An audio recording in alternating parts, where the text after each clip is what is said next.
Falei, pessoal, estamos retornando agora, tá, com a segunda parte. Na aula anterior, a gente falou de quê? Falamos de Dalton, falamos de Thomson. Agora a gente está indo para uma outra parte, uma parte que eu gostei de separar exatamente. Por que que eu preferi separar? Primeiro, quando a gente falou de Dalton e Thomson, a gente está falando de átomo associado como se fosse uma partícula, ou seja, como se fosse uma esfera, né, maciça. Aqui a gente inicia meio que a perda dessa associação anterior. A gente vai entender muito bem isso conforme a gente vai desenvolvendo o conteúdo, tá? Então a gente chega à nossa terceira modelo atômico, a nossa terceira proposta de modelo atômico, né? A teoria atômica. A gente chega em Rutherford. Quando a gente fala de Rutherford, a gente tem um conceito geral, eu posso associar como uma partícula não esférica e não maciça.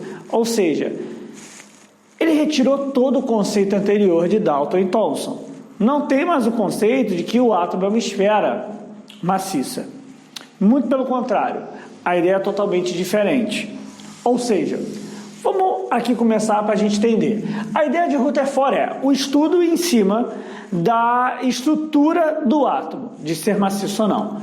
E qual foi a proposta de Rutherford? A ideia foi emitir partículas alfa sobre uma folha de ouro, tá? O que são partículas alfa? Partículas alfas são exatamente núcleos de hélio. Como assim núcleos de hélio? É como se eu tivesse um átomo de hélio. O átomo de hélio, ele tem 2 prótons, 2 nêutrons, 2 elétrons.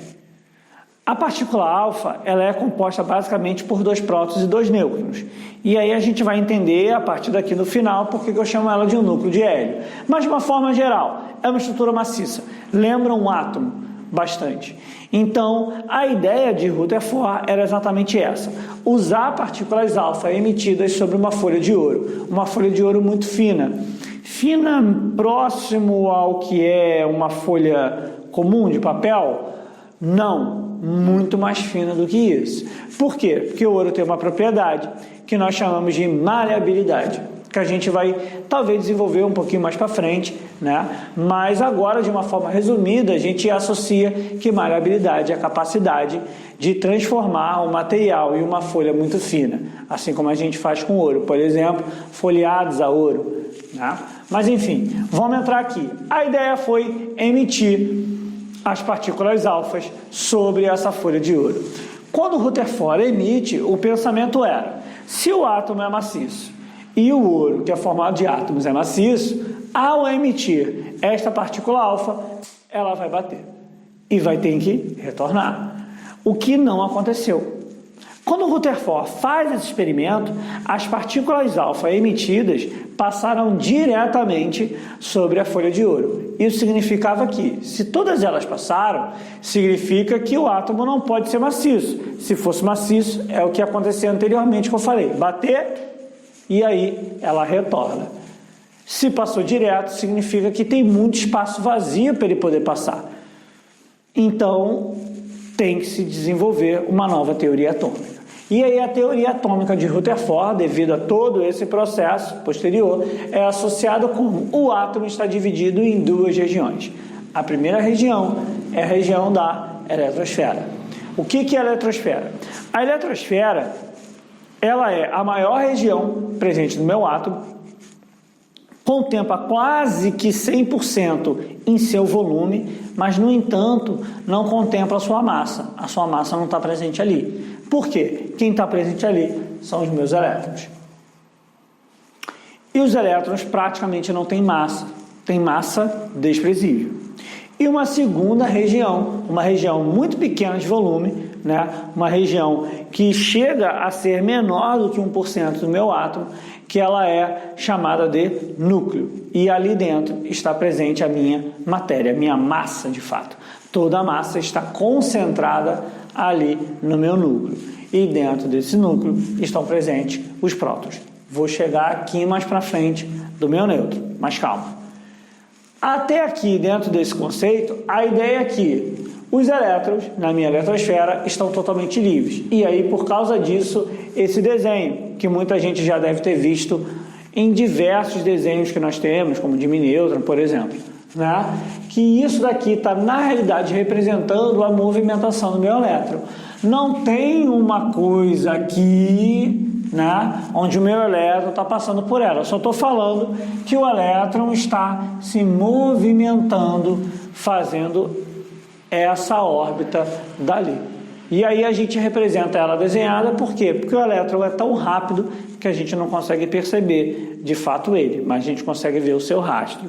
Igual como a gente tirava foto antigamente, ficava um borrão de um carro correndo muito rápido. Beleza? Então a gente entra aqui. Então o átomo eu estou dividido em duas partes, né?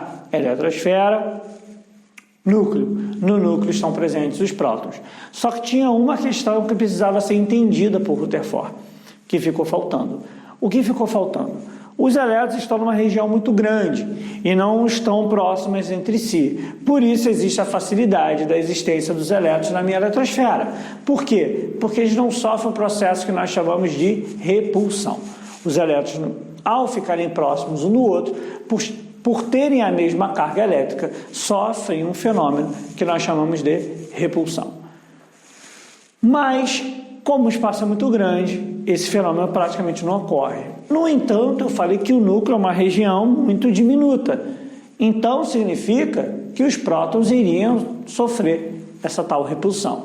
Então, precisa-se ter uma justificativa da não presença desta repulsão entre os meus prótons. Qual é a única resposta possível?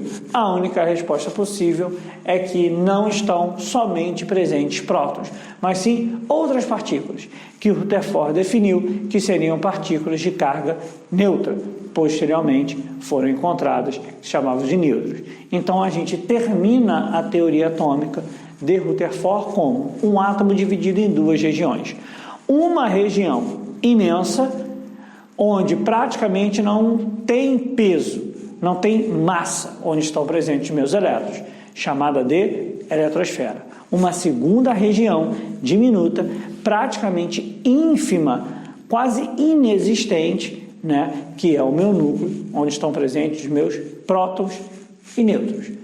Prótons, partículas carregadas positivamente, nêutrons, partículas sem carga elétrica. E lembrando, o elétron, como a gente já falou aqui anteriormente, carregada eletricamente negativa. Beleza até aí? Então, este modelo, alguns tentam associar com o modelo do campo de futebol. Por quê? Porque a ideia é explicar como é a movimentação desse elétron. É óbvio que eu usei o mesmo desenho que todo mundo conhece. No entanto, não são somente essas órbitas, são órbitas totalmente aleatórias. Ou seja, o elétron pode fazer a movimentação que quiser. Então é a questão, um campo de futebol, o centro do campo e os jogadores não estão obrigatoriamente todos organizados. Por quê? Uma hora o jogo está em mais um lado do campo, outra hora o jogo está em mais um outro lado do campo. Então a movimentação deles não é literalmente organizada em volta do núcleo, mas sim dependente da onde estiver acontecendo. Então os elétrons estão totalmente livres. Beleza até aí? Então a gente associa a teoria atômica de Rutherford em cima desta base. A gente vai mais para frente e a gente associar o que é Rutherford-Bohr e a gente vai entender por que a gente chama de Rutherford-Bohr. Beleza?